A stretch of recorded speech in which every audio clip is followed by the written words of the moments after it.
It's been almost a year since Garmin launched the Connect Plus subscription service for $6.99 a month.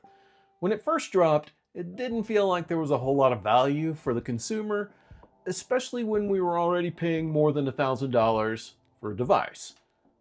I figured we should revisit this. Let's take a look and see if it's improved nearly a year later. And here's a little bit of a spoiler. There's definitely some good stuff here, but Garmin is still making some strange mistakes that make it feel like a beta test. Here are my 3 favorite features. Garmin Nutrition. So what is Garmin Nutrition? So it's essentially a calorie tracker with the goal of consolidating your nutrition and fitness tracking.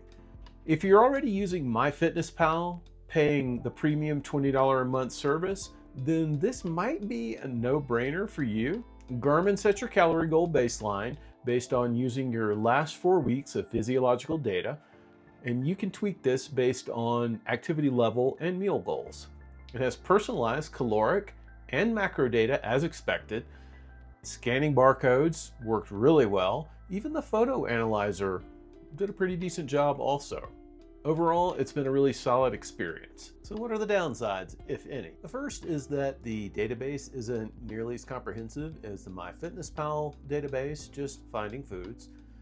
The second is that I expected my calories that I burned in an activity to auto-adjust my daily calorie goal. Well, it's there, but it's not turned on by default.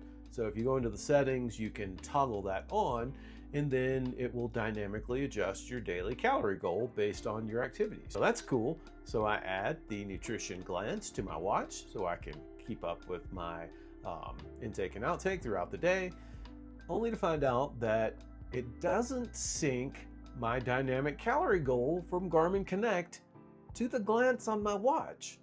So if I want to see the correct calorie goal based on my activity, I have to open Garmin Connect. I can't look at it at the glance on my watch. It's just so frustrating and bizarre. So the verdict is there are some very good features here and it has a lot of potential, but it has buggy functionality currently. Or maybe it's designed that way. Next up is Garmin Trails. This is an AllTrails-like experience built directly into the app. So much so that I wondered if it's a white label thing or a clone. It's really easy to find a trail, see reviews, and send a course to your watch. But, and it feels like there's always a but, the downside is that it's a much smaller database of trails and reviews, and that the functionality is clunky and a little bit buggy. So check this out. I set my parameters to search for a trail.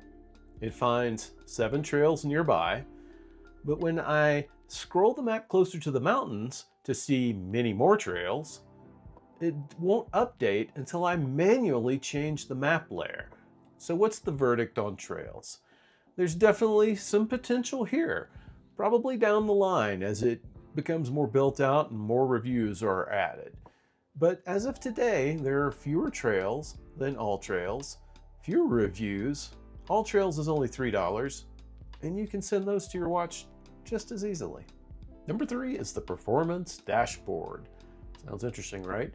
This is a metrics dashboard that allows you to take a deeper dive into your personal activity data, and it really allows you to compare your health and wellness data to your recently recorded performance data from your activities. What's good about it?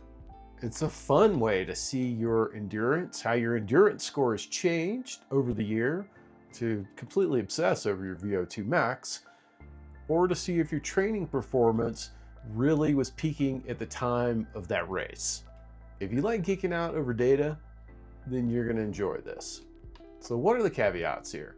Unfortunately, it was somewhat clunky creating some of the custom dashboards, and really the best experience is using the reports that are already built out, but there are a lot of them to choose from. The big disappointment is that this is web browser only. That's how you access it. So you have to go to Garmin Connect through a web browser to create and look at these dashboards. And from there, you can't access them any other way. So how cool would it be if I could send this custom dashboard to my in-focus cards in the Garmin Connect mobile app? My verdict is that there's definitely some good stuff in the performance dashboard, but it feels frustratingly disjointed the way you have to access it, like it's tucked away in a dark corner, like they don't really want you to know it exists. Okay, we're gonna run through the rest of the subscription more briefly. First is Enhanced LiveTrack. This is probably the best of the rest if you need it. LiveTrack is great for sharing activity status and details, but remember, we've had LiveTrack for years, but the subscription gives you the ability to send out the link via SMS or text message. You get a personalized URL and a profile page where your entire history of your LiveTrack workouts are available, and this could be, something that's really useful if you're sharing data with a coach. Just remember, to use LiveTrack, you still need to have your phone with you for the connection unless you have an LTE device like the Fenix 8 Pro, which, if you do have the 8 Pro and you subscribe to the InReach connectivity, you can already do LiveTrack over LTE and the custom profile. Next up is Live Activity. Everything's got live in the name, so much live. Live Activity. I was thinking that this was going to be kind of like how the Apple Watch Ultra 3 will mirror its activities on the iPhone, but it's not really like that. It's really limited to a handful of indoor activities and workouts, and you need to have Garmin Connect open to use it. So why doesn't Garmin have any widgets on iOS? This could be something that could be a widget sitting on the screen that you could see it, and then it would have better functionality.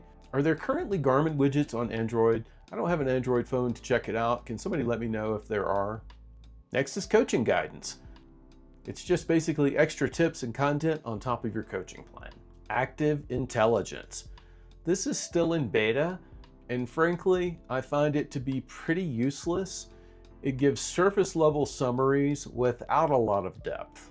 I'll toss up a few of mine on the screen so you can check them out. 3D maps and social. Isn't a 3D layer pretty much a standard with any mapping functionality these days? And regarding the social, this is about exclusive challenges and badges. It just doesn't really move the needle for me. So let's wrap this all up. What's the final verdict on Garmin Connect Plus nearly a year later? There is definitely some value there, and there are some parts of it that are absolutely interesting and useful. But unfortunately, at least for me, it feels unpolished, fragmented, and kind of buggy. It feels a bit like a beta product.